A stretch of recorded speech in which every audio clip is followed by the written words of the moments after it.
Olá, meus amigos e minhas amigas, sejam mais uma vez bem-vindos ao nosso canal de estudo da Bíblia, canal Teologia Adventista, e você está aqui mais uma vez comigo para juntos essa semana estudarmos a Bíblia através deste guia de estudo, O Grande Conflito. E nessa semana nós estaremos estudando um tema muito importante, um tema assim que você precisa conhecê-lo o máximo possível. Esse tema é a lição número 8, A Luz do Santuário. Aqui a lição vai trabalhar o assunto do santuário celestial, como vai apresentar alguns aspectos também do santuário terrestre. E essa lição vai falar sobre o juízo, principalmente o juízo investigativo ou juízo pré-advento, como alguns costumam chamar. E então eu acho que essa lição deveria ser dividida em 2 ou 3 lições apenas para trabalhar o assunto do santuário celestial, porque são muitos detalhes, coisas importantes que você precisa conhecer, porque afinal de contas, este tema do santuário celestial, o santuário e o juízo investigativo, esses temas são os mais importantes da Igreja Adventista do Sétimo Dia. Por quê? Porque é uma doutrina distintiva da Igreja Adventista do Sétimo Dia. Por ser uma doutrina distintiva, quer dizer que nenhuma outra denominação ou religião explica esse tema como nós explicamos. E por isso nós precisamos demorar um tempinho aqui explicando esses assuntos. Então nós faremos cada dia da semana. Eu vou tentar falar devagar, com calma, para que você consiga entender plenamente o que nós queremos abordar aqui e o que a lição quis passar. A luz do santuário, na parte aqui de domingo, fala que depois do desapontamento de 22 de outubro de 1844, alguns mileritas compreenderam que a profecia dos 2.300 dias não tinha a ver com a volta de Jesus, como foi entendido, mas com a obra de Cristo no santuário celestial, descrita no livro de Hebreus, né? E essa verdade bíblica, ela é vital para nós entendermos o ministério de Cristo, o que Jesus está fazendo depois que ele subiu ao céu, depois que ele se despediu ali dos seus discípulos na sua ascensão. O que Jesus está fazendo no santuário celestial? O que ele está fazendo no céu? E nós vamos tentar descrever isso. Olha só, eu quero apresentar para você agora aí na tela o porquê é importante estudarmos o tema do juízo investigativo. Olha só, acompanha comigo. Nós temos no Grande Conflito, na página 489, o texto que diz o seguinte: todos os que receberam a luz sobre esses assuntos sobre o santuário, sobre o juízo investigativo, devem dar testemunho das grandes verdades que Deus lhes confiou. O santuário no céu é o próprio centro da obra de Cristo em favor dos homens. Diz respeito a toda a alma que vive sobre a terra. Patenteia-nos o plano da redenção, transportando-nos mesmo até o final do tempo e revelando o desfecho triunfante da controvérsia entre a justiça e o pecado. É da máxima importância que todos investiguem acuradamente estes assuntos e possam dar resposta a qualquer que lhes peça a razão da esperança que neles há.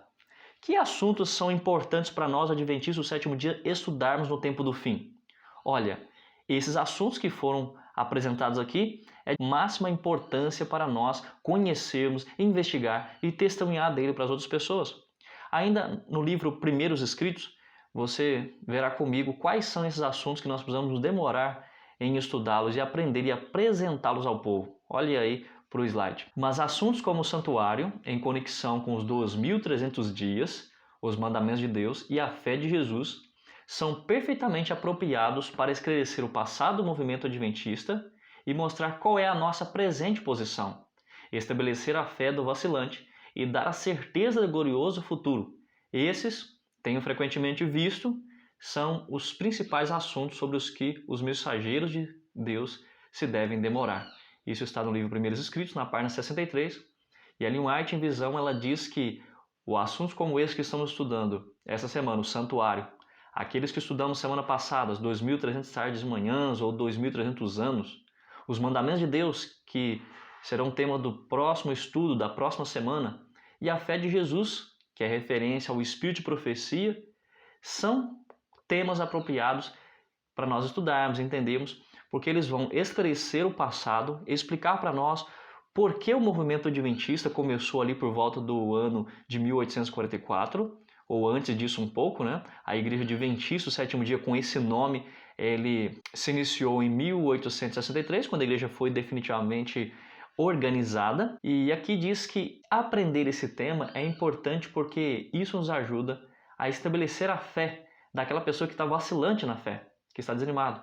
E também esse tema dá certeza do glorioso futuro que está diante de nós, a volta de Jesus, como ele vai trabalhar todo o processo do juízo e da salvação, da redenção como um todo. E esses principais assuntos ela viu como sendo os mais importantes, dos quais os mensageiros de Deus, os pregadores, os ensinadores da palavra de Deus, aqueles que dão estudo bíblico, devem se demorar, devem estudar, devem compreender plenamente esse tema. Então, meus queridos, o tema dessa semana é um tanto quanto complexo, ele exige de você uma certa atenção no que vamos dizer aqui. Eu estou indo direto para os pontos, assim, de forma sem perder tempo, sem fazer rodeios. E é importante que, se você não entender, você volte o vídeo, assista novamente. Nós temos aqui no canal uma série sobre o juízo investigativo. Você pode olhar aqui nos comentários abaixo, você vai encontrar essa série, onde fala ali sobre quando iniciou o juízo investigativo, a morte de Jesus na cruz. Será que ela invalida o juízo investigativo? Será que nós, com a mensagem de juízo investigativo, a partir de 1854, nós com isso estamos desmerecendo o sacrifício de Jesus na cruz? Claro que não. Tem um vídeo aqui apenas sobre isso e um outro vídeo também explicando sobre a doutrina da prova, que tem tudo a ver com o juízo investigativo. Então depois você confira aqui, vou deixar aqui abaixo e vou deixar um card aqui também, desse lado, né? Para que você possa depois pesquisar, assistir e compreender mais plenamente este assunto, tá bom? Eu tenho aqui na mesa hoje vários livros que vão ajudar você também no estudo sobre esse tema. O grande conflito, principalmente aqui a lição falou para ler do capítulo 22 até o 24, ou seja, o 22, 23 e 24, e também o 28. Se você não conseguir ler todos, no mínimo você precisa ler o 24 e o 28. Eles são a base para esse tema. Nós temos, além do livro Grande Conflito, aqui também este material, Doutrina do Santuário, da série Darcon, que é publicado pela Unaspress, apresenta muito esse tema. Além de nós temos também esse outro livro aqui, Na Corte Celestial, do pastor Mervyn Moore, que ele fala só sobre o juízo investigativo. Então é muito material para você pesquisar. Tem esse material aqui também muito bom, fala desse assunto também, a astronomia e as glórias do Adventismo. Um material ótimo para você que quer aprender mais sobre o tema do juízo investigativo, das 2.300 tardes e manhãs. É ótimo para esse assunto. Muito bem, colocando eles aqui. Vamos seguir então para a nossa parte aqui da lição. A parte de domingo, o Santuário Celestial. A nossa lição, ela sugeriu que lêssemos Êxodo 25, alguns versos de Êxodo 25 e de Hebreus 8, e pergunta quais dois santuários são descritos nesses versos. Quando nós vamos para Êxodo 25, verso 8, o 9 e o 40, que você tem na tela, diz assim: E me farão um santuário, Deus dizendo isso para Moisés, para que eu possa habitar no meio deles. Esse santuário eu grifei de verde, você vai entender por quê. É uma referência ao santuário terrestre. No verso 9 diz: Segundo tudo que eu te mostrar para modelo do tabernáculo e para modelo de todos os seus móveis, assim mesmo fareis. Você viu que eu grifei de rosa, né? Esse rosa aí é modelo, porque modelo é uma referência ao santuário celestial. Assim como Moisés viu um modelo do santuário celestial, ele viu o modelo celestial, ele deveria fazer o santuário terrestre de acordo com o modelo que era o celestial. E o verso 40 fala assim: Vê, pois, que tudo faça segundo o modelo que te foi mostrado no monte. Mais uma vez, no verso 40 aparece modelo. Então, santuário de verde, santuário terrestre. Modelo de rosa, uma referência ao santuário celestial, porque ele fez o santuário terrestre com base no santuário celestial. Então, quando nós agora seguimos para Hebreus capítulo 8, eu não vou ler todos os versos, aqui sugeriu ler do 1 ao 6, eu separei o 2 e o 5 para nós lermos aqui. Como ministro do santuário e do verdadeiro tabernáculo que o Senhor erigiu e não o homem. Ou seja, esse santuário aqui, ele já é grifado de rosa porque ele se refere ao modelo que se falava Êxodo 25, verso 9 e verso 40. Então, nós sabemos que ele é o santuário celestial, porque ele é um verdadeiro tabernáculo, ou seja, não é um tabernáculo terrestre. E quem erigiu ele foi o próprio Senhor, e não homens como Moisés, Arão e os demais sacerdotes que oficiavam no santuário terrestre. O verso 5 ainda diz: os quais ministram em figura e sombra das coisas celestes. O que é figura ou sombra das coisas celestes? O santuário terrestre. E os quais ministram ali eram os sacerdotes terrestres.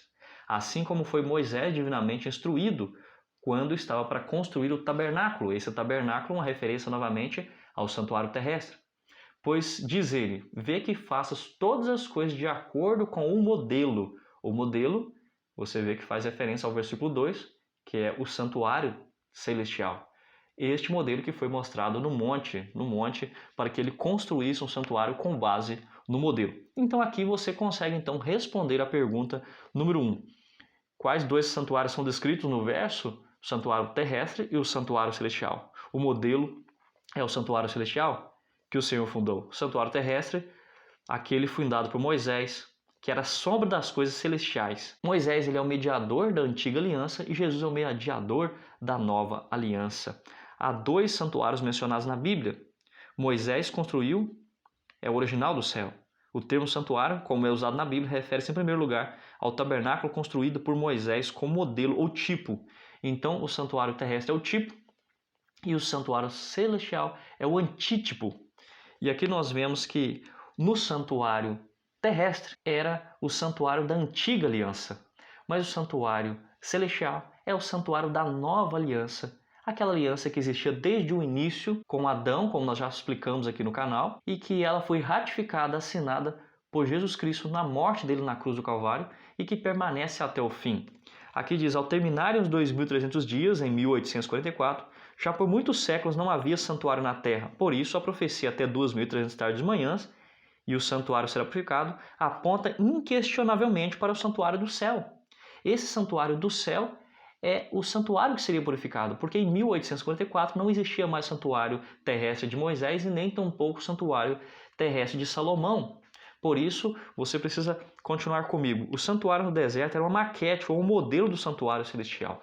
E quando você olha aí para a tela, aparece para você o tamanho do santuário celestial de acordo com a especificação do livro Grande Conflito, página 414. O esplendor sem par do tabernáculo terrestre refletia à vista humana as glórias do templo celestial em que Cristo, o nosso precursor, ministra por nós perante o trono de Deus. A morada do Rei dos Reis, em que milhares de milhares o servem e milhões estão de pé diante dele. Daniel 7, verso 10. Então você perceba que aqui está falando de um santuário que o seu tamanho e as suas dimensões são infinitamente maiores do que as dimensões do santuário terrestre. Porque dentro dele estão milhares e milhares, miríades de anjos que são testemunhas diante do tribunal de Deus. E eles estão ali nesse santuário. Sim, aquele templo repleto da glória do trono eterno, onde os serafins, seus resplandecentes guardas, velam a face em adoração. Não poderia encontrar na estrutura mais magnificente que hajam erigido as mãos humanas, senão pálido reflexo de sua imensidade. Ou seja, o santuário terrestre ele é um pálido reflexo da imensidade e glória do santuário celestial. Ou seja, o santuário terrestre que foi feito por mãos humanas, ele é apenas um modelo. Ele é um pálido reflexo do santuário celestial, que é imenso e que é cheio de glória, né? Que tem sua imensidade e glória. Contudo, importantes verdades relativas ao santuário celestial e à grande obra ali levada a feito pela redenção do homem eram ensinadas pelo santuário terrestre no seu culto. Então, todo o santuário terrestre era para ensinar, era a metodologia de Deus para ensinar o plano da redenção do homem, que é feito por Jesus no santuário celestial depois de 1844. Então, aqui diz que no final da parte ainda de domingo, Jesus pode salvar totalmente os que por ele se aproximam de Deus, vivendo sempre para interceder por eles. Ele remove a culpa e nos salva do poder do pecado. Enquanto Jesus está no santuário celestial, ele remove-nos da culpa do pecado, porque ele nos perdoa quando há realmente arrependimento sincero. Ele um dia vai remover-nos da presença do pecado, quando ele voltar nas nuvens dos céus. Então ele nos remove do poder do pecado, para que não sejamos escravos do pecado, que vivamos em novidade de vida, mas um dia quando ele voltar, ele vai nos renovar, para que ele possa então remover, nos dar presença do pecado por toda a eternidade.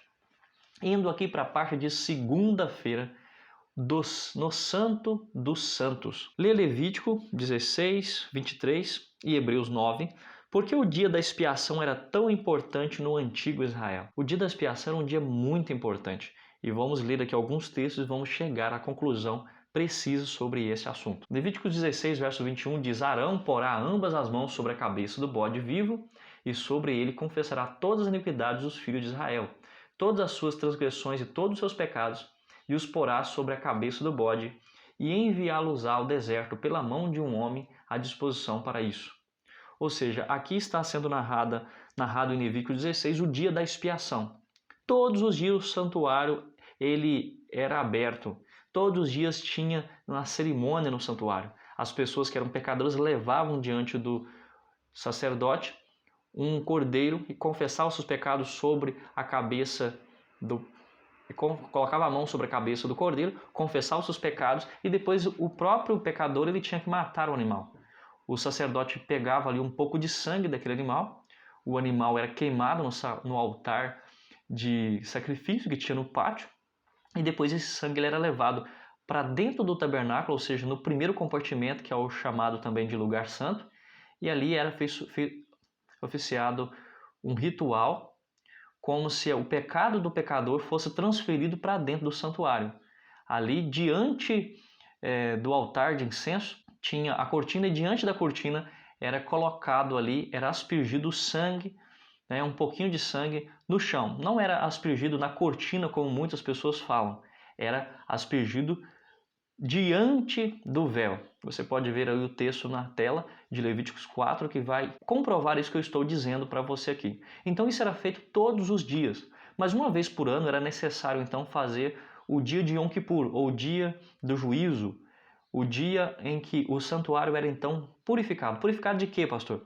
Olha, se todo ano era levado ali cordeiros, e se aquilo era uma demonstração de que era uma transferência do pecado do pecador para o santuário, deveria haver um dia em que esse pecado ele fosse removido, tirado do santuário e purificado então daquele santuário, tirando ali os pecados do santuário e enviando aqueles pecados para fora do santuário. E isso era feito no dia da expiação, do que nós acabamos de ler aqui em Levíticos 16, verso 21. Ainda precisamos ler o versículo 29 a 34. Diz assim: Isto vos será por um estatuto perpétuo. No 7º mês, aos 10 dias do mês, ou seja, ao 10º dia do 7º mês, afligireis a vossa alma. Na Bíblia, quando aparece a palavra afligireis a vossa alma, tem um sentido de jejum. As pessoas deveriam estar em jejum, deveriam estar realmente arrependidos dos pecados que cometeu durante o ano, deveriam demonstrar através de seu testemunho, de sua vida, que tinham mudado de hábito, que tinham realmente abandonado aqueles pecados dos quais tinham pedido perdão durante o ano. E nenhuma obra fareis. Era um dia como se fosse um dia santo, um dia em que nenhuma pessoa devia trabalhar, nem o natural, nem os estrangeiros que peregrinam entre vós, porque naquele dia se fará expiação por vós, para purificar-vos, e sereis purificados de todos os vossos pecados perante o Senhor. Então não era apenas levar o sacrifício diante do santuário todos os dias ou quando pecasse. Não, ele deveria demonstrar no 10º dia do 7º mês, que ele estava ainda arrependido, que ele estava ali fazendo reflexão da sua consciência. A lição diz que era o dia de fazer exame de consciência e buscar a Deus em confissão. Era um dia que todas as pessoas deveriam tomar banho, lavar bem as suas roupas e estar preparado ali do lado de fora do santuário para que eles pudessem então ser perdoados. Se o povo demonstrasse insubordinação, se eles demonstrassem que estivessem longe dos caminhos de Deus, poderia ser o fim da nação. E você tem na tela agora uma ilustração disso. O povo contrito do lado de fora do santuário, enquanto o sumo sacerdote oficiava ali no santuário, todas as pessoas estavam do lado de fora, como também todos aqueles que eram levitas, ali promovendo culto, um dia solene de adoração a Deus. Todo aquele ritual era feito como uma metodologia para ensinar o que Jesus faria por nós a partir de 1844 no lugar santo, antes de 1844 no lugar santo e no lugar santíssimo depois de 1844. Né? Ainda continuando a leitura, no verso 31, é sábado de descanso solene para vós outros. Não quer dizer que era realmente um sábado semanal. É sábado no sentido de ser um dia separado, um dia santo, um dia onde ninguém deveria trabalhar. E afligireis a vossa alma, é estatuto perpétuo. Quem for ungido e consagrado para oficiar como sacerdote no lugar de seu pai fará expiação, havendo posto as vestes de linho, as vestes santas. Então haveria toda uma preparação do sacerdote para isso, do sumo sacerdote para isso. Fará expiação pelo santuário, pela tenda da congregação, pelo altar também, fará pelos sacerdotes e por todo o povo da congregação. Isso vos será por estatuto perpétuo para fazer expiação uma vez por ano pelos filhos de Israel. Estatuto perpétuo até que esse ritual chegasse ao seu fim quando Jesus morresse na cruz, por causa dos seus pecados. E fez Arão como o Senhor ordenara a Moisés. Então qualquer um que não se humilhasse no dia da expiação era eliminado do povo, isto é, não faria mais parte do povo escolhido, de acordo com o que está em Levítico 23, verso 27 e 29. No dia da expiação, o sumo sacerdote levava o sangue do bode do Senhor para o santuário e depois de aspergi-lo no propiciatório, aplicava o sangue nos chifres do altar de ouro, como você está vendo agora na imagem, purificando o santuário. E depois de fazer expiação pelo santuário, ele colocava as mãos sobre o bode vivo e confessava os pecados de Israel. Então o animal era levado ao deserto para ser separado do acampamento para sempre. Levíticos 16, do verso 20 a 22, você pode entender melhor esse assunto lendo lá. Então o ritual era feito toda uma cerimônia para purificar o sumo sacerdote, o povo. Depois eles entravam no santuário, eles escolhiam antes disso 2 bodes e eles lançavam sorte sobre esses bodes. Um era escolhido como bode, que seria representação do Senhor, e o outro que seria como representação de Satanás. E com isso, eles pegavam o bode que foi escolhido ao Senhor, confessavam os pecados do povo sobre aquele animal, cortavam a garganta daquele animal, pegavam o sangue e entravam no santuário, aspergiam no lugar santíssimo diante do propiciatório. O propiciatório é a tampa que fica em cima da arca da aliança. Essa tampa que protege o que está dentro da arca, que ali tinha as tábuas dos 10 mandamentos. Então o sangue era aspergido em cima da tampa, onde ficava ali a Shekinah, a presença de Deus, voltava para o primeiro compartimento, ele pegava o sangue e passava nos chifres do altar, né, que eram as pontas do altar de incenso que tinha diante da cortina, ali no lugar santo. E quando ele terminava de fazer todo o ritual da expiação, ele saía e ele confessava os pecados do povo, pegava como se fosse uma representação de que ele estivesse tirando o pecado de todo o ano. Todos os pecados que eram registrados durante todo o ano, que eram colocados ali no santuário durante aquele ano, era como transferido agora para aquele bode que estava vivo, e aquele bode era levado pelo sacerdote para o deserto. Era levado para alguém designado para levar aquele bode para o deserto, porque aquele bode representava Satanás, que iria morrer no deserto, porque ser responsável por todo o mal que trouxe a humanidade, por ser o originador do pecado. Ele iria morrer no deserto. Então a representação ali, todo esse ritual era uma questão metodológica de ensinar para o povo o plano da redenção, de como Jesus viria e morreria como o cordeiro que tira o pecado de todo mundo, como tudo aquilo precisava acontecer. Então Jesus, depois de 1854, ele começa a oficiar no santuário, não agora só mais no lugar santo, mas também agora ele começa a oficiar no lugar santíssimo. Vamos falar mais disso na sequência. No dia da expiação, o pecado era transferido para fora do santuário e colocado sobre o bode Azazel, representado Satanás, revelando sua responsabilidade pelo pecado, como eu havia dito, né? Ainda quero ler com vocês esse finalzinho aqui da parte de segunda-feira que diz: como resultado dessa justiça acreditada a nós, afligimos nossas almas, o que é um afastamento do pecado. Isso significa que nós nos incomodamos com o mal e que não o justificamos nem nos apegamos aos pecados acresciados, mas que cresçamos na graça e vivemos em santidade. Isso aqui, irmãos, está colocado aqui para que você entenda que quando você e eu pedimos perdão por um pecado, nós precisamos constantemente lutar para que aquele pecado não seja um estilo de vida na nossa vida.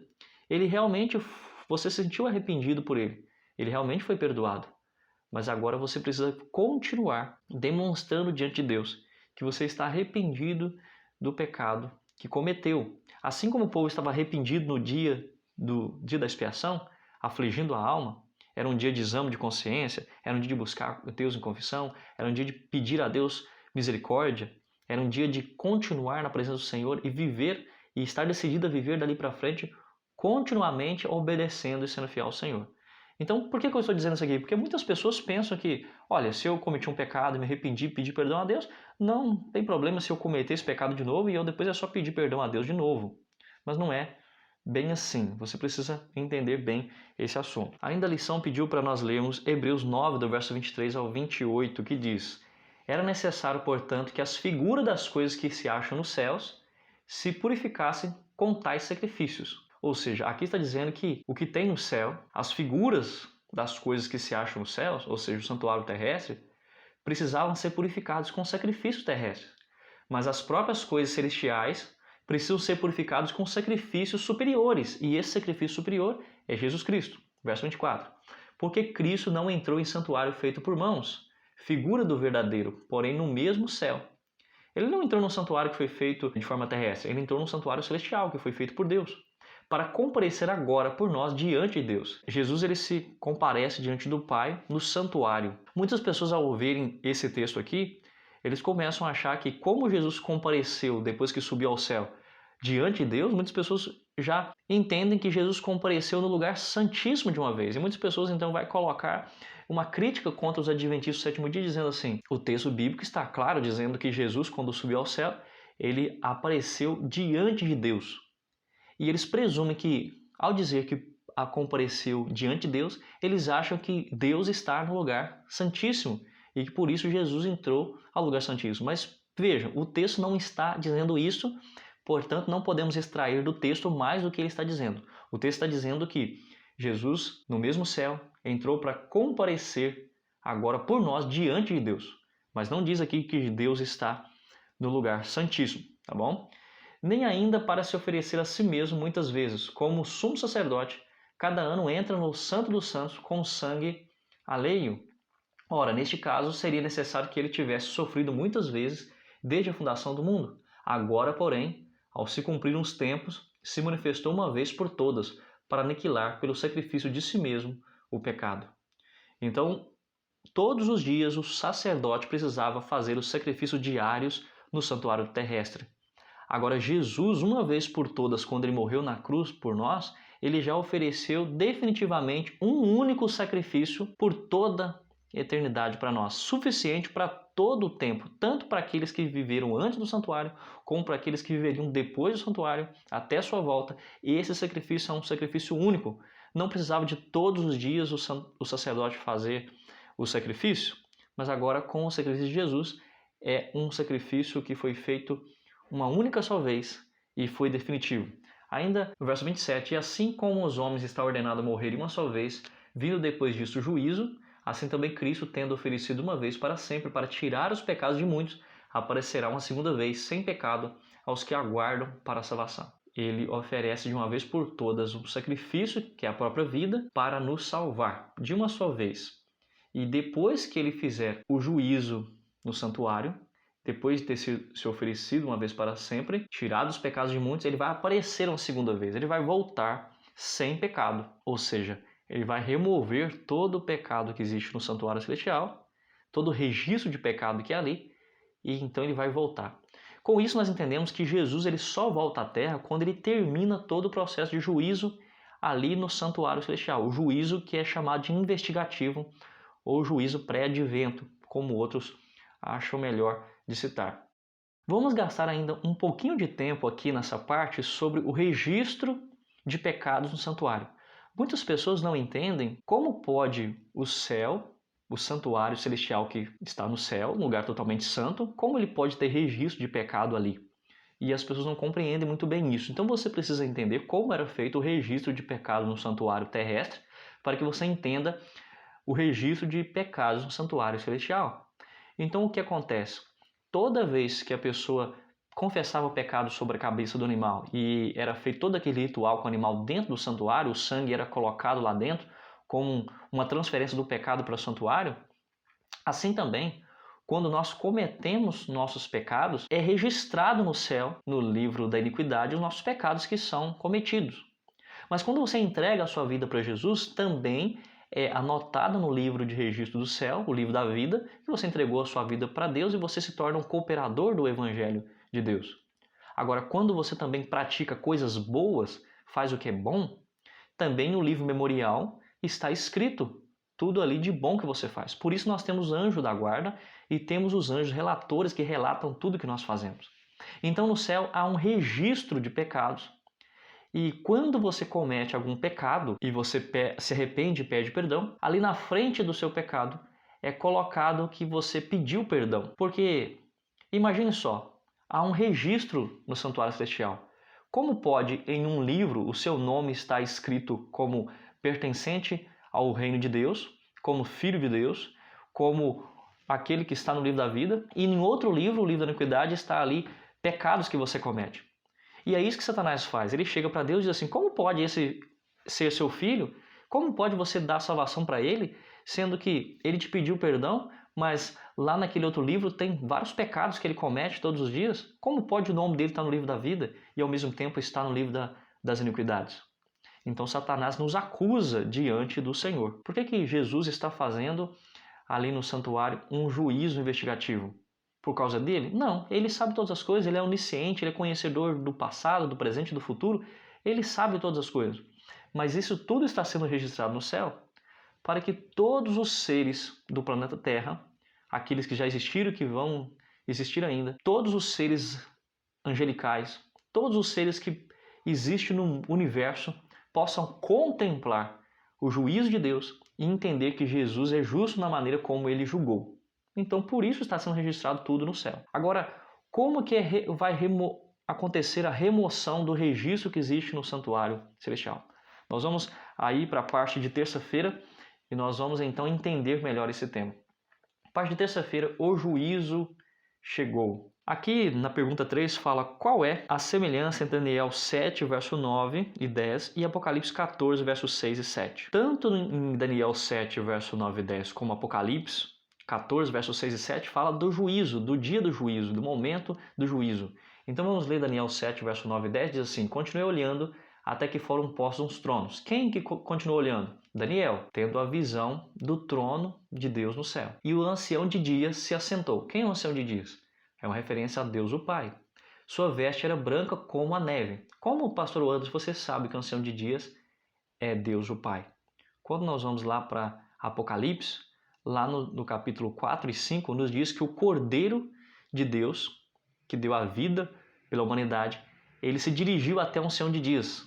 Então, se Jesus é o Cordeiro de Deus, o ancião de dias, ele não pode ser um ancião de dias. Então, o ancião de dias é uma referência a Deus o Pai. Sua veste era branca como a neve e os cabelos da cabeça como uma pura lã, e seu trono era chamas de fogo, e suas rodas eram como fogo ardente. Se você analisar um pouco mais o livro de Ezequiel, estudar um pouco mais a Bíblia como um todo, você entenderá que o trono de Deus ele é um trono móvel, que ele está sobre uma plataforma onde existem rodas por baixo dessa carruagem de nuvem, essa carruagem de fogo, e ele está nesse trono. É um trono móvel que se move de um lugar para o outro, se move do lugar santo para o lugar santíssimo, em vários locais no céu. Um rio de fogo banava e saía diante dele. Milhares de milhares o serviam, e miríades de miríades estavam diante dele. E assentou-se o tribunal, e se abriram os livros.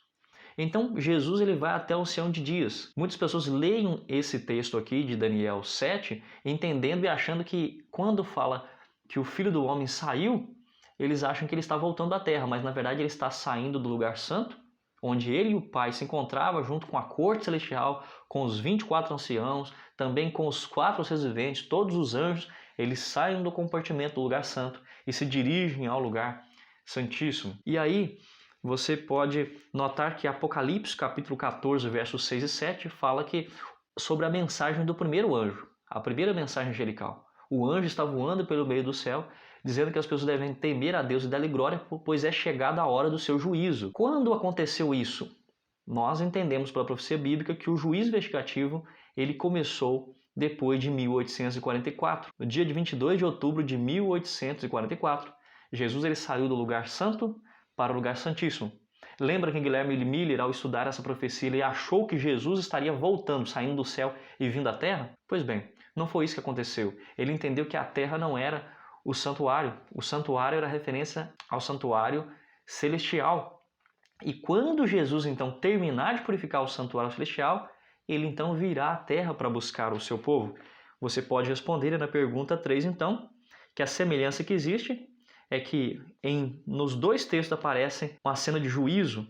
Os livros são abertos, né? Começa esse juízo ali no reino dos céus. Começou o juízo ali. Então Deus há de trazer o juízo todas as obras, até as que estão escondidas, quer sejam boas, quer sejam más, de acordo com Eclesiastes 12, verso 14. Lembra que eu falei que existe um livro de registro no céu, onde é registrado os nossos pecados? Eles serão tragos diante do Senhor nesse juízo, quer sejam boas ou quer sejam más. Quer ver só? Quando que o nome vai para o livro da vida? Filipenses 4,3 diz que a ti, fiel companheiro de jugo, também peço que as auxilieis, pois juntas se esforçaram comigo no Evangelho, também com Clemente e com os demais cooperadores meus, cujos nomes se encontram no livro da vida.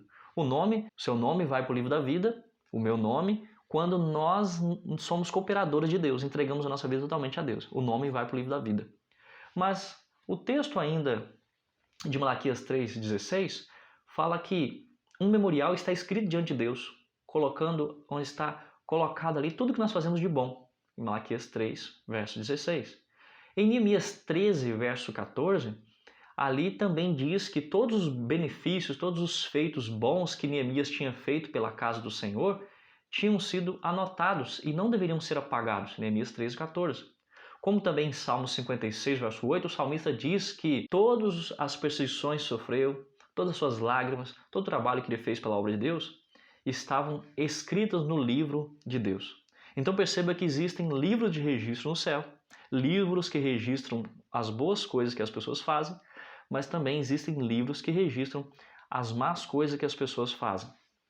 Quando você vai para Isaías 65, versos 6 e 7, eis que está escrito diante de mim e não me calarei, mas eu pagarei, vingar-me-ei totalmente das vossas iniquidades, e juntamente das iniquidades de vossos pais, diz o Senhor, os quais queimaram incenso nos montes e me afrontaram nos outeiros, pelo que eu vos medirei totalmente a paga devida e as suas obras antigas. Então todo o pecado, toda a iniquidade que o povo cometia está anotado diante de um livro no céu, o livro das iniquidades. Quando as pessoas ofereciam sacrifícios a outros deuses no alto dos montes, quando eles cometiam assim um adultério espiritual contra o povo, contra o próprio Deus, adorando os deuses dos outros povos, das nações pagãs, eles com isso estavam cometendo pecado, e esses pecados são agora anotados no livro da iniquidade, de acordo com Isaías 65, verso 6 e o verso 7. Agora, o que acontece então é que o santuário celestial, ele tem registro de pecados. Então existe uma incoerência. Enquanto o nome das pessoas estão no livro da vida, existe também pecados sendo anotados num livro no céu. E algumas pessoas pensam assim, mas pastor, quando a pessoa se arrepende, o pecado daquela pessoa ele não é apagado do livro de registro que tem lá? Ali é colocado um perdão provisório para você. E será investigada a sua vida dali por diante para ver se realmente você vai viver de acordo com esse perdão que você recebeu. Porque o perdão, que é concedido pela graça de Deus, ele não apenas perdoa você, mas te dá condição, regenera sua mente e dá condição para você não continuar pecando. Mas se, no entanto, você pede perdão, mas continua pecando várias e várias vezes, com as suas atitudes você está demonstrando que não se arrependeu, que o seu arrependimento não foi de todo o coração. Não é mesmo? Assim como aquela mulher que foi pega em adultério e o marido resolve perdoá-la, ela pede perdão, diz que está arrependida, que não vai fazer mais isso, ele então perdoa. Mas depois ela continua o traindo, continua adulterando. E depois de várias vezes ele a deixa e a abandona porque ela demonstrou através de suas atitudes que realmente não estava arrependida. Então perceba, o perdão ele é provisório, ele é anotado ali no livro como você foi perdoado. Agora você vai ser analisado daqui para frente para que o céu possa ter com clareza a demonstração de que você realmente aceitou aquele perdão, o sacrifício de Jesus e não vive mais cometendo aquele pecado. É por isso que tem que ter registro no céu. Quando Jesus terminar de fazer todo o juízo, de julgar todos os nossos atos no céu, existe o seu nome no livro da vida e existe pecados aqui. Se você demonstrou que realmente é um filho de Deus e que abandonou o pecado, o seu nome vai ser confirmado aqui no livro da vida. e vai ser apagado os seus pecados que estavam registrados no livro da iniquidade. Entendeu? E por isso, então, que precisa ser removido todas as iniquidades que existem no céu, para que Jesus possa voltar. Ou, vice-versa. Se a pessoa tinha o nome no livro da vida, mas continuou praticando pecados, os pecados vão ser confirmados ali naquele livro de iniquidade. E o nome dessa pessoa vai ser riscado do livro da vida. Então, aqueles que têm o nome riscado do livro da vida serão aqueles que irão se perder. Aqueles que têm o nome confirmado no livro da vida e serão aqueles que serão salvos. E só Jesus, quando ele terminar tudo isso, é que ele voltará à terra para dar o galardão para cada um. Perceba? Então, a Bíblia diz lá em Ezequiel 18, verso 20 e 24, que você pode ter o perdão e você pode, mesmo depois que teve perdão, viver na prática do pecado e mesmo assim se desviar. E aqui a Bíblia diz que se desviando o justo da sua justiça e cometendo iniquidade, fazendo segundo todas as abominações que faz o perverso, acaso viverá? De todos os atos de justiça que tiver praticado, não se fará memória. Na sua transgressão com que transgrediu e no seu pecado que cometeu, neles morrerá. Mas se o perverso converter de todos os pecados que cometeu e guardar todos os meus estatutos e fizer o que é reto e justo, certamente ele viverá. Então perceba, se ele era pecador, mas recebeu a graça de Deus e mudou de vida, ele vai viver. Mas se ele recebeu o perdão e depois de ter recebido a bênção, ele continuou fazendo pecado, ele vai morrer, ele vai se perder. E aqui a morte é uma referência à morte eterna. Vamos avançar. A Bíblia fala de livro de registro no céu. Êxodo 32, 33 diz que: então disse o Senhor a Moisés, riscarei do meu livro todo aquele que pecar contra mim. Se continuarmos pecando, o nosso nome será riscado do livro da vida. Eu estou apenas mostrando o texto aqui para que você veja que toda a explicação que eu estou fazendo é baseada em texto bíblico. A Bíblia apresenta isso de forma bem clara. E você pode ler com calma esses textos e você vai chegar a essa conclusão também. Pause o vídeo se você não está entendendo, volte, retorne, ouça novamente com calma. Talvez o vídeo fique um pouco maior do que de comum, mas a lição apresentou muitos temas e temas extensos aqui, só sobre juízo, justificação, uma lição apenas para que nós entendamos isso. Você tem aqui o sumário, seguir pelo sumário, estude um pouquinho cada dia para você não perder. O importante aqui desse canal Teologia Adventista é fazer com que você estude a Bíblia. Se fosse um vídeo apenas pequenininho de 15, 20 minutos, não tinha por que desistir desse vídeo. Então, o nosso propósito aqui é que você entenda realmente o assunto e é trazer para você aqui a explicação mais clara do que contém no capítulo 22, 23, 24 e 28 do livro do Grande Conflito. Se você quiser ver tudo isso, leia lá esses capítulos, tá bom? Nós vemos essa explicação também no Espírito de Profecia, pastor Anderson? Sim. Quando nós lemos, então, Primeiros Escritos, na página 52, fala assim: os livros são abertos, fazendo referência ao juízo, o livro da vida e o livro da morte. O livro da vida contém as boas obras dos santos e o livro da morte, as obras más dos ímpios. Esses livros são comparados com o livro norma, que é a Bíblia, e de acordo com isto são os homens julgados. Os santos, em uníssono com Jesus, passam seus juízos aos ímpios mortos. Eis, disse o anjo, que os santos, em uníssono com Jesus, assentam-se em juízo e retribuem aos ímpios segundo as obras feitas no corpo. E aquele que eles devam receber na execução do juízo é anotado em oposição ao seu nome. Esta, eu vi, era a obra dos santos juntamente com Jesus durante os 1000 anos na cidade santa, antes desta descer para a terra. Então existe um juízo investigativo que é feito antes de Jesus voltar. E existe um juízo comprovatório, de comprovação, que acontece nos 1000 anos depois que Jesus já voltou e foi para o céu com o seu povo, aqueles que foram redimidos, resgatados, restaurados. E antes da cidade santa descer para a terra, precisa acontecer esse juízo comprovatório, esse juízo de comprovação, para que depois então aconteça a terceira fase do juízo, que é o juízo executivo, depois que a cidade desce para a terra e todos os mortos ímpios ressuscitam e são definitivamente destruídos, como você conhece. Então assim foi apresentada a visão do profeta, o grande e solene dia em que o caráter e vida dos homens passariam em revista perante o juiz de toda a terra, e cada homem seria recompensado segundo as suas obras. O ancião de dias é Deus, o Pai. Lembra que eu falei isso? E é Ele, fonte de todo o ser e de toda a lei, que deve presidir ao juízo. Então quem preside o juízo? Deus o Pai. Nesse momento, Deus o Pai é o juiz e Jesus é o advogado. E santos anjos, como ministros e testemunhas, em número de milhares e milhares e milhões de milhões, assistem esse grande tribunal.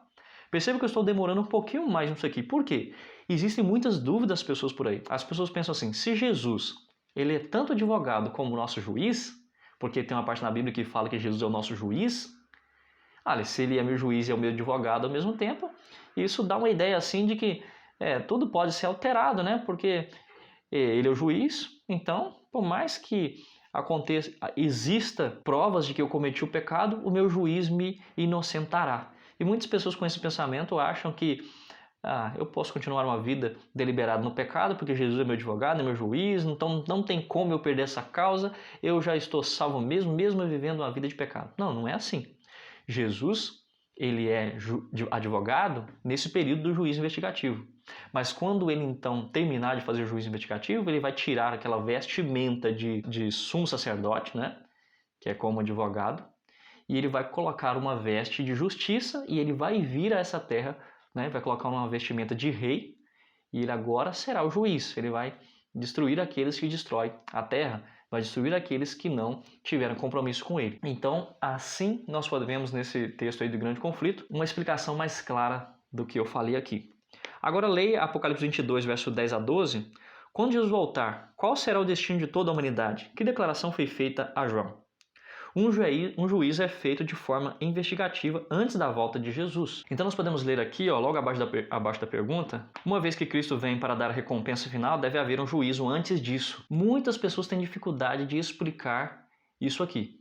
Por quê? Muitas vezes você vai lá no livro Grande Conflito ou num livro de Ellen White para tentar explicar isso aqui. Mas eu e você, como cristãos que estudam bastante a Bíblia, que somos o povo adventista, que entendemos a doutrina do santuário, precisamos saber explicar a doutrina do juízo investigativo usando a Bíblia. Então, você precisa estudar isso. Como eu disse para vocês, tem um vídeo aqui no canal onde eu explico isso de forma detalhada. Aqui eu vou fazer uma explicação bem mais resumida para você. Mas nós entendemos que a Bíblia apresenta para nós, aqui em Daniel, capítulo 7, falando dos sonhos que Daniel teve, ele fala de 4 animais, de 4 seres que aparecem das águas. Né? Referência à Babilônia, referência aos Medo-Persas, referência depois ali à Grécia, referência depois a Roma. Então o texto bíblico de Daniel capítulo 7, a partir do verso 11, fala que Daniel continuou olhando por causa do som das palavras arrogantes que o chifre proferia, fiquei olhando e vi que o animal foi morto e o seu corpo foi destruído e entregue para ser queimado. Uma referência aqui ao 4º animal, que é Roma. Verso 12. Quanto aos outros animais, foi-lhe tirado o domínio, mas foi-lhe dada prolongada vida por um prazo e um tempo. Eu estava olhando nas minhas visões da noite, e eis que vinha com as nuvens do céu alguém como o Filho do Homem, e se dirigiu ao ancião de dias. Ou seja, o Filho do Homem, que é Jesus Cristo, até 1844 ele estava no lugar santo, e ele vai e se dirige ao ancião de dias, que é Deus o Pai, junto com o ancião de dias para o lugar santíssimo. Mas quando isso acontece? Depois que é tirado o domínio do chifre pequeno, depois que é tirado o domínio daquele 4º animal, né? E você vai ver isso na sequência. Verso 14. Foi-lhe dado o domínio, a glória e o reino, para que as pessoas de todos os povos, nações e línguas o servissem. Seu domínio é domínio eterno, que não passará, e o seu reino jamais será destruído. Quando nós vamos para o versículo 26, fala assim, mas depois será instalado a sessão do tribunal, para lhe tirar o domínio, para destruir e o consumir até o fim. Quando que é tirado o domínio de chifre pequeno? No ano de 1798. E depois disso, então, que acontece o juízo investigativo. Então, o juízo investigativo ele acontece antes da volta de Jesus e depois do período de 1260 dias, ou seja, depois do período em que Roma papal teve supremacia papal sobre os povo de Deus, perseguiu e maltratou o povo de Deus por 1260 dias. Vou colocar aqui na tela um gráfico para você entender melhor. Você tem aí uma linha do tempo. Temos aqui a data do ano da morte e ascensão de Jesus, que foi no ano 31 depois de Cristo. E você tem agora esse período do ano 538 até o ano 1798, que foi o período que o chifre pequeno ele operou em supremacia papal. Então nós entendemos que depois da operação do chifre pequeno é que estabelecerá o juízo celestial, o juízo investigativo através dos textos bíblicos que nós lemos aqui em Daniel. Então nós podemos ver que o juízo investigativo ele acontece antes da volta de Jesus, depois em que é tirado o domínio do chifre pequeno. E depois da volta de Jesus que acontece o juízo dos ímpios. Então vamos trabalhar melhor aqui esse gráfico. Nós temos aí o gráfico, novamente, da morte de Jesus, a época de operação do chifre pequeno, o juízo investigativo que acontece depois da operação do chifre pequeno e antes da volta de Jesus.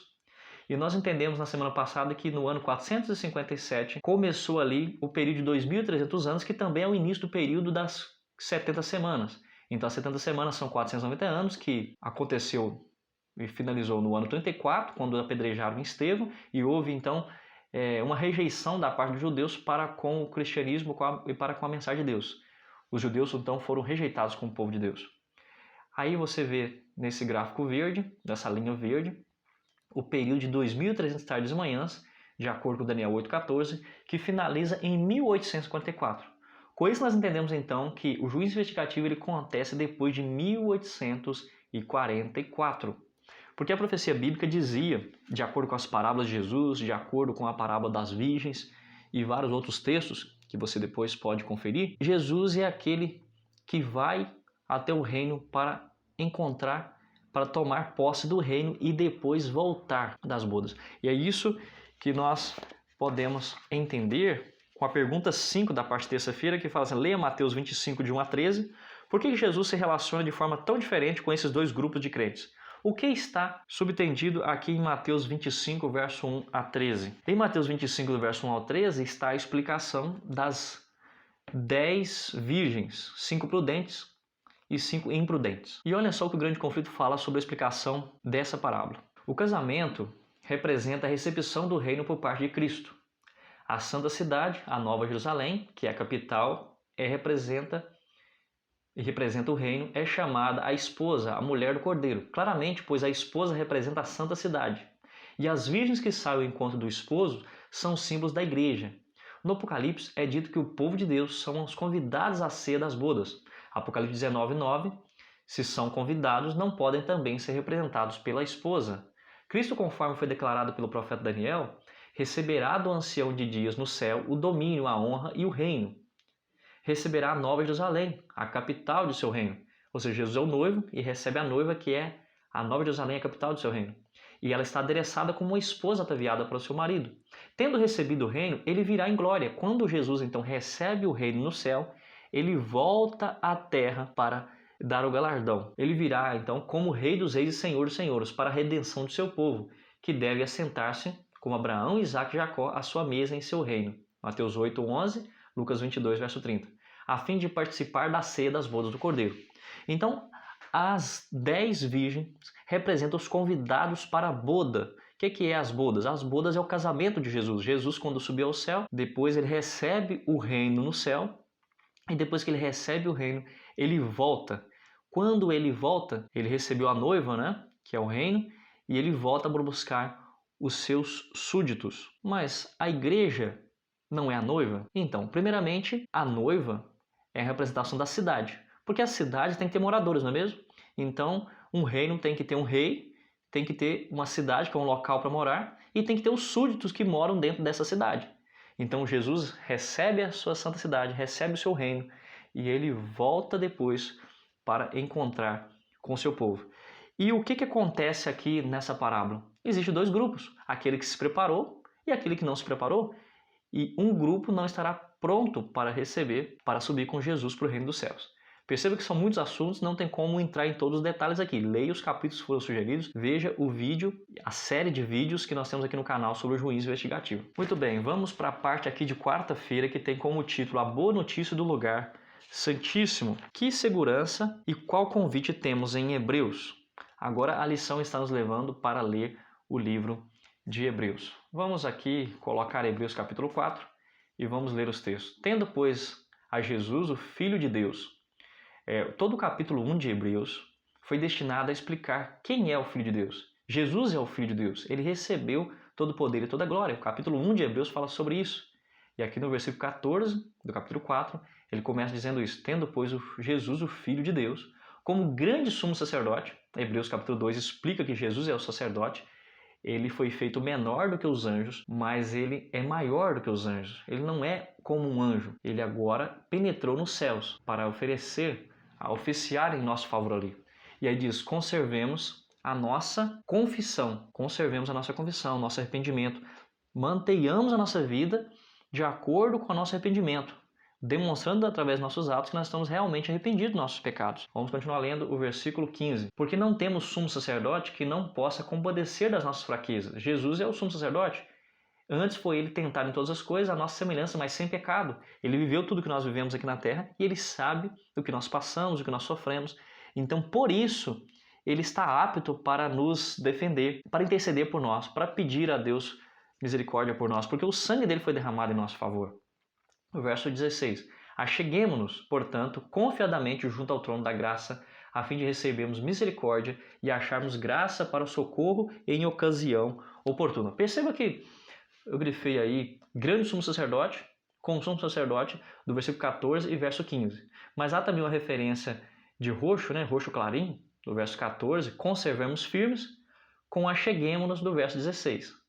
Então, se nós conservarmos firmes a nossa fé, nos mantermos em obediência ao Senhor, não tem por que não nos achegarmos diante de Deus. Podemos nos achegar diante dele completamente. O perigo é vivermos uma vida deliberada no pecado e mesmo assim queremos nos achegar perante o Senhor. Se nós estamos gratos a Jesus que ele faz por nós, podemos continuamente nos achegar diante do Senhor. Porque Jesus ele fez tudo por nós. Do capítulo 10, do verso 19 ao 22, diz assim: Portanto, meus irmãos, tendo ousadia para entrar no santuário pelo sangue de Jesus, pelo novo e vivo caminho que ele nos abriu por meio do véu, isto é, pela sua carne, e tendo um grande sacerdote sobre a casa de Deus, aproximemo-nos com um coração sincero em plena certeza de fé, tendo o coração purificado de má consciência e o corpo lavado com água pura. O que esses textos estão dizendo para nós? Que segurança e qual convite temos nesses textos? Temos Jesus como nosso sumo sacerdote, que intercede por nós. Portanto, podemos nos aproximar com fé, porque a graça de Deus é nos dada pelo sacrifício que Jesus fez por nós. Então, a salvação é nos dada de graça. Pela fé, nós aceitamos o que Jesus fez por nós. Agora, através de nossa prática, nós precisamos viver em novidade de vida, demonstrando que realmente estamos na presença de Deus. E isso é o que é dado para nós. Paulo enfatiza que devemos conservar firmes a confissão e chegar com confiança, sem desistir, com fé em nosso sumo sacerdote. Nele temos tudo o que precisamos. Pela fé, entramos no santuário pelo novo e vivo caminho que Jesus abriu por nós. Perceba, antes você poderia entrar no santuário, na época do santuário terrestre, o pecador poderia entrar no santuário apenas no pátio. Mas agora nós podemos comparecer diante do Senhor mediante o que Jesus está fazendo por nós. E como fazemos isso? Através da oração, através do estudo da Bíblia, através do arrependimento concreto, porque Jesus está oficiando em nosso favor. O juízo que é feito no céu é em nosso favor e não contra nós. Se você vive na presença de Deus, buscando o Senhor, não há por que temer juízo, mas sim deve ficar feliz, porque o juízo é feito em seu favor. O juízo é feito contra aqueles que não querem obedecer, contra aqueles que desviam o ouvido de ouvir a lei, desviam o ouvido de ouvir a palavra de Deus, que não querem nem fazem esforços para serem cooperadores de Deus. Percebam que a salvação de Deus, como já estudamos em outros vídeos anteriores, é através do sinergismo, ou seja, cooperação da parte de Deus com o ser humano. Deus faz a parte dele e o ser humano também tem que fazer a parte dele. Não é algo que Deus faz sozinho, como no monergismo, mas sim é uma atuação de salvação em cooperação. Deus atuando, mas o ser humano também atuando como demonstração de que se arrependeu e que quer viver por Deus. Leia Apocalipse 11, verso 19. No contexto do grande conflito, por que essa visão é importante? De que modo ela conecta a lei ao Evangelho? Quando nós vamos para Apocalipse capítulo 12, você tem aqui, capítulo 11, melhor dizendo, verso 19, aqui diz para nós que abriu-se então o santuário de Deus que se acha no céu e foi vista a arca da aliança no seu santuário.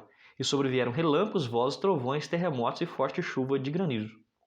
Até no capítulo 11, verso 19, João não estava no lugar santíssimo, ele estava no lugar santo. Mas depois ele abre uma porta no céu. Abre-se então aquele véu que cobria, ele vê a Arca da Aliança. Neste momento, ele vê a Arca da Aliança. E o que tem dentro da Arca da Aliança? Ali há os 10 mandamentos. Ou seja, Aqui diz que nós encontramos a lei de Deus, a Arca da Aliança, num lugar santíssimo. A justiça e a misericórdia divina se revelam. Nenhum poder terreno pode mudar a lei porque, entre outras razões, ela está preservada na Arca da Aliança do céu. Hebreus 8:10 diz: porque esta é a aliança que farei com a casa de Israel depois daqueles dias, diz o Senhor. Imprimirei as minhas leis na mente deles e as escreverei no seu coração. E eu serei o seu Deus e eles serão o meu povo. Como que nós poderemos continuar obedecendo a palavra do Senhor? Como podemos continuar vivendo de acordo com Deus? Olha, porque na antiga aliança a lei era escrita em tábuas de pedra, mas na nova aliança a lei é escrita no nosso coração. O Espírito Santo constantemente nos lembra.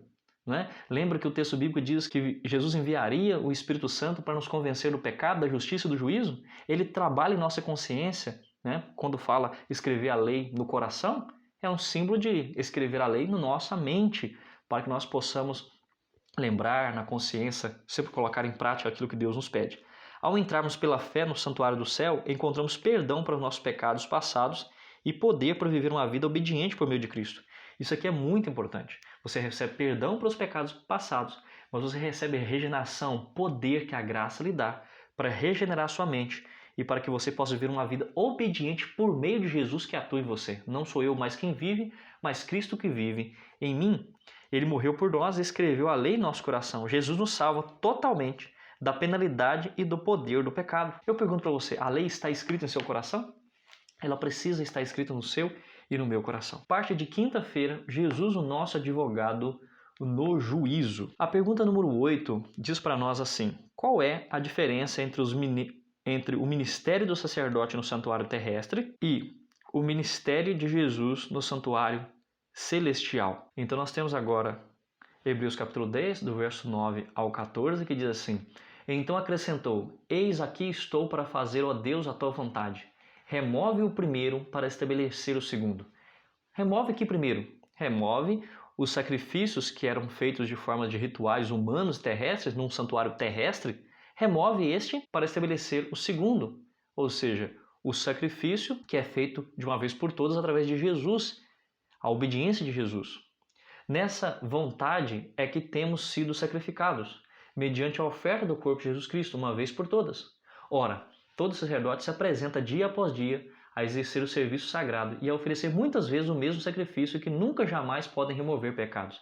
No santuário terrestre, todos os dias a pessoa precisava ir diante do santuário, precisava remover os pecados dele através de um ritual e remover o pecado do pecador através de todo aquele ritual. Agora o verso 12. Jesus, porém, tendo oferecido para sempre um único sacrifício pelos pecados, assentou-se à destra de Deus.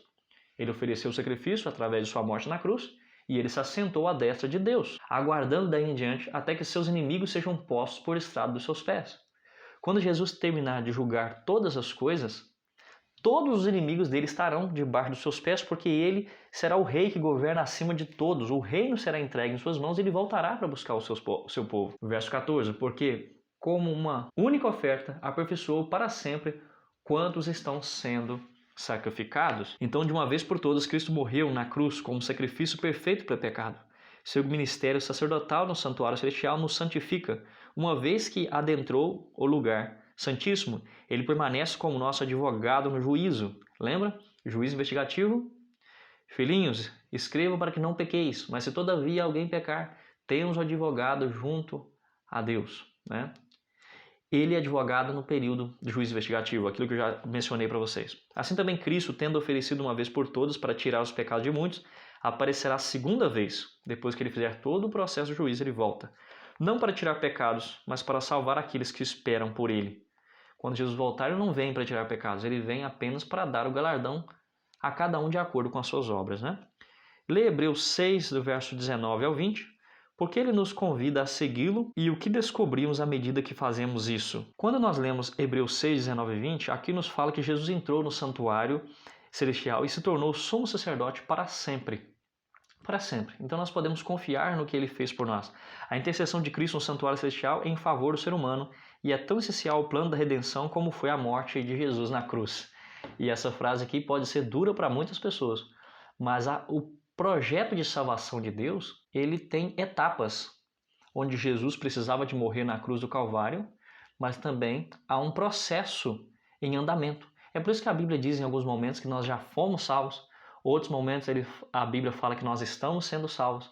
Em outros momentos a Bíblia diz que seremos por ele salvos. Entende? A salvação é um processo que tem um ponto ali especial, importante na cruz do Calvário, mas que também tem um ponto importante e especial do que Jesus está fazendo por nós no santuário celestial. Tá certo? Ali se reflete a luz da cruz do Calvário. Perceba por isso que a lição trouxe esse tema, a luz do santuário. Porque quando nós estudamos o que Jesus faz no santuário por nós, nós entendemos por que Jesus ainda não voltou. Porque se Jesus já fez um ato definitivo por nós na cruz do Calvário, por que ele ainda não voltou e tem mais de 2000 anos e ele ainda não voltou? Porque todo um juízo está sendo feito no céu. Toda uma investigação está sendo feita para que registros possam ficar no céu, para que você, quando chegar no céu, entenda por que algumas pessoas não estão ali e por que outras estão. Também é preciso esse registro no céu para que o caráter de Satanás seja identificado e seja colocado de forma clara diante de todo o universo, para que eles entendam que Jesus, Deus, é justo no seu julgar, que tudo que ele fez foi com a finalidade de salvar a humanidade e que aquilo que Satanás tinha dito, que era impossível obedecer à lei de Deus, que era impossível ser obediente ao Senhor, que era impossível ser servo de forma espontânea a Deus, foi julgado por terra. Aquelas acusações dele foram julgadas por terra, que Deus fez de tudo para salvar a humanidade. E aí sim, como diz Naum 1, verso 9, nunca mais o mal se levantará pela segunda vez, porque ao ser destruído o originador do pecado, que é Satanás, e todos os seus anjos, e todos aqueles que ficaram ao lado dele, os salvos, estes reinarão para sempre com Deus, e nunca mais o pecado se levantará, porque fomos definitivamente vacinados contra o pecado e entendemos plenamente o caráter de Deus, porque o caráter de Deus foi vindicado através de seu povo. Perceba que esse tema é muito incrível e importante. Terminando aqui a nossa lição, o plano da salvação acaba com o grande conflito e resgata a terra das guerras de Satanás. Jesus revelou o amor de Deus a um mundo em necessidade e a um universo expectante. Sua morte revelou a maldade do pecado e ofereceu a salvação. Sua intercessão garante os benefícios da expiação aos que estendem a mão para recebê-los. Queridos amigos e amigas que nos assiste aqui no canal Teologia Adventista, você precisa, mais do que nunca, estudar esse tema, se empenhar em conhecer sobre o juízo investigativo, se empenhar em conhecer sobre o santuário, porque o seu caso está sendo decidido no reino dos céus, mas o seu caso é decidido de acordo com as suas atitudes, o meu caso é definido de acordo com a minha atitude, como você tem vivido o seu dia. Todos os dias que você acorda pela manhã, você tem colocado sua vida no altar do Senhor. Você tem vigiado durante o dia para não cair em tentação. Você tem orado como nunca antes orou. Suas orações são orações que realmente fazem você estar conectado com o céu e faz o reino e as hostes malignas de Satanás tremerem, ou você vive atolado no pecado, vivendo uma vida de amizade com a serpente. Lembre-se, Deus colocou inimizade entre o homem e a serpente. É Deus que coloca inimizade entre o homem e a serpente. É Deus que vai ajudar você a abandonar todos os seus pecados, mas para isso você precisa clamar pelo poder do Senhor. Você precisa se colocar entre o alpendre e o altar e clamar dia após dia para que Ele dê poder você para vencer o pecado. Vencer os pecados que te levam para a lama. Você precisa abandonar o pecado. O pecado é uma condição humana do ser humano, mas ele não pode ser um estilo de vida. Você não pode pautar a sua vida no pecado, viver pecando de forma comum, achando que está tudo tranquilo, que está tudo correto. Por isso abandona tudo aquilo que te leva para o pecado. Tudo aquilo que é ruim, tudo aquilo que é mal. E coloca diante dos seus olhos aquilo que é puro, aquilo que é agradável, aquilo que é fervoroso. Eu pergunto a você, quanto tempo da sua semana você tem dedicado ao estudo da Bíblia? E quanto tempo você tem se dedicado a séries, filmes, vídeos? Quanto tempo você tem dedicado à oração? E quanto tempo você tem dedicado a conversas fúteis, a conversas paralelas, superficiais, que não trazem nenhum progresso para a caminhada cristã? Quanto tempo você tem dedicado, passado tempo em jogos, em brincadeiras, em conversas fúteis? Deus está chamando você para viver com Ele e para Ele. Gaste tempo nesses assuntos aqui magníficos do Santuário Celestial. Estude eles e saiba explicá-los de forma detalhada e explicar para o povo, porque como vimos aqui no início desse vídeo, se tem uma mensagem que precisamos testemunhar dela, é a mensagem do santuário. E se você está vivendo alguma circunstância difícil na sua vida, está tendo dificuldade para abandonar algum tipo de pecado, Lembre-se, o poder de Jesus se aperfeiçoa em meio à fraqueza. A minha graça te basta, porque o meu poder se aperfeiçoa na fraqueza. E a Bíblia diz que nenhuma provação foi colocada diante de nós que não sejamos capazes de suportar, porque Deus, antes mesmo de permitir a provação diante de nós, Ele promove para nós o livramento. Ele não dará para você uma provação que você não consiga suportar. Se Ele permitiu essa provação que você está passando, é porque você precisa suportá-la com a ajuda de Deus. Se achegue confiadamente diante do trono de Deus, diante o altar do Senhor, porque Jesus é seu intercessor e Ele está trazendo para você e para mim perdão de nossos pecados. Chegue confiadamente diante do altar do Senhor e Ele vai te dar perdão dos seus pecados e vai te dar também poder, força, graça para regenerar você e te dar força para que você possa vencer sobre o pecado. Que Deus abençoe você e nós nos encontramos na semana que vem para mais um estudo da Palavra de Deus. Até lá!